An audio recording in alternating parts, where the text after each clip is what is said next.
Jesus is Lord. And he was such a nice Jewish boy. Jesus changed my life, and he's still in the life-changing business. As Paul said, the love of Christ compels.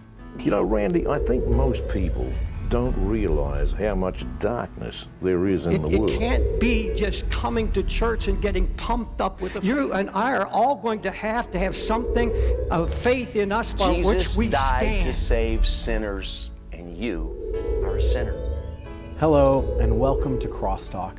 My name is Josh Weiss, and the last several episodes, the last several weeks, we've been talking about Israel. It's no secret that Israel's in the middle of a conflict. What I guess may be a secret to some is that Israel has been in the middle of a conflict for a very, very long time. And the fact that we see more of that conflict, the fact that we hear more stories of that conflict, does not negate the fact that this conflict has been ongoing for a very long time. And today, I have with us a very special guest, Jonathan Feldstein from Heart to Heart. Jonathan, how long has this conflict been going on? Since Abraham. Since Abraham.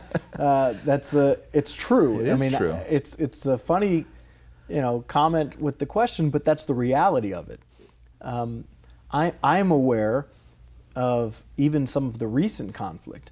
It's all over the news, and you see it all over the place, the recent conflict and the rockets that are getting fired. Right. And, as an American, I hear rockets getting fired and I'm thinking, oh, wow, scary, scary. This must be a real war. This must be a real conflict.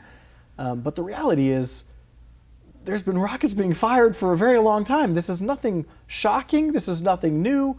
The quantities of those rockets go in waves. Sometimes it's more, sometimes it's less.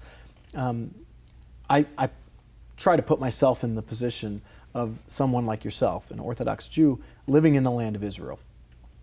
And I relate it myself to, as I live here in Texas, because I'm sure it's very similar living here in Texas as it is living just south of Bethlehem in Israel.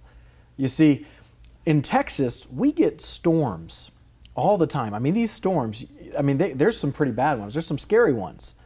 And what happens is, storms coming and the alarms start going off. That's right.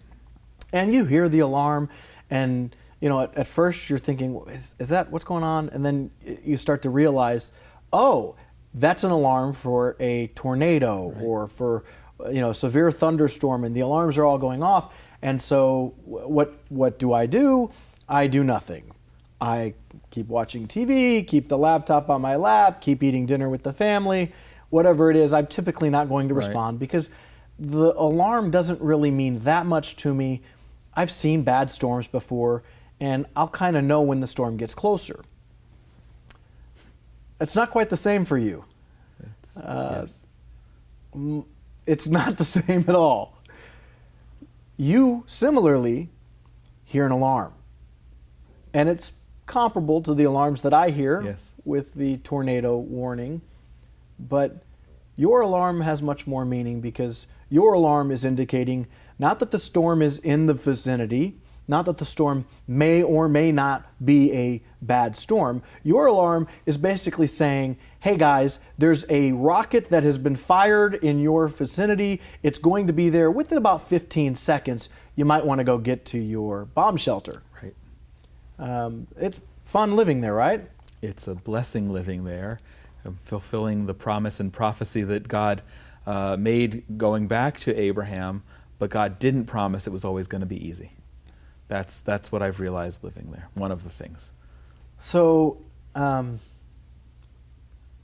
these tornado warnings, these rocket warnings, how often do those go off? Depending on where you are. If you're down closer to Gaza, they're going off on a very regular basis. Dozens of times a day still. And as we speak, it may be past tense. I don't know, but I have an app on my iPad that dings and tells me every time that there's a rocket air raid siren going off and where it's going off, and I will tell you with no overdoing it in terms of drama, sometimes I feel like I'm in Las Vegas and I just won in a slot machine. It goes ding, ding, ding, ding, ding, and it's an endless cycle of this alert that even if I'm sitting here in Texas or wherever it might be, it's bringing me very close to the reality at home. Where we live outside of Jerusalem, so we've only had several air raid sirens in our neighborhood, with what I'm aware of, 2 rockets landing close by in the recent conflict. But going to something you were saying earlier, you know, I grew up in New Jersey. All of my school trips, all of my life focused on Thomas Edison and George Washington. Where did George Washington sleep and which battle did he fight? The battles that he fought were battles in a revolutionary war, a war of independence. Israel, from my perspective, is still fighting a war of independence. We've never had a day of peace.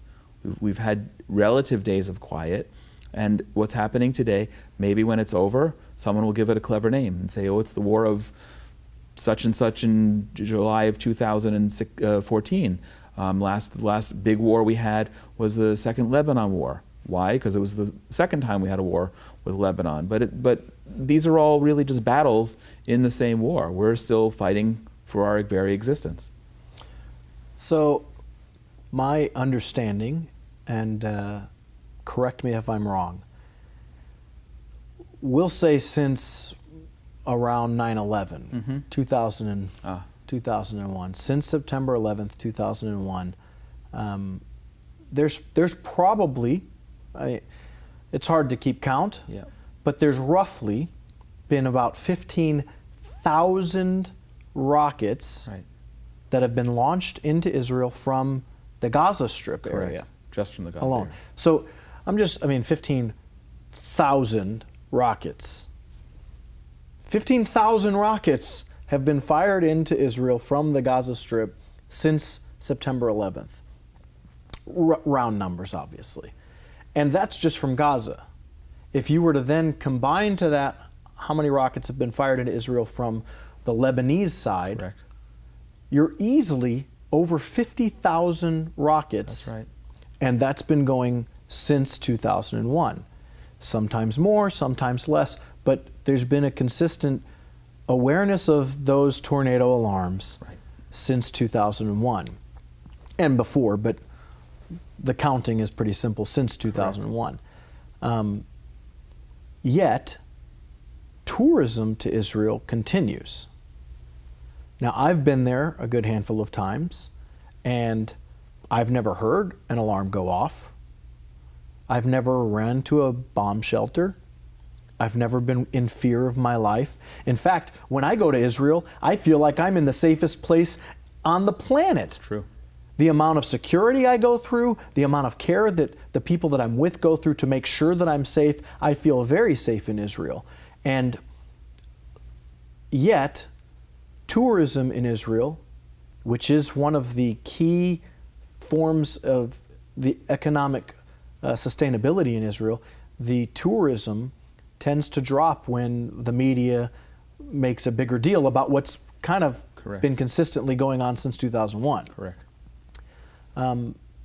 Should Americans travel to Israel right now? I don't see any reason why anyone shouldn't travel to Israel right now. The tourism market is hurting, but it's intuitive why people would be afraid.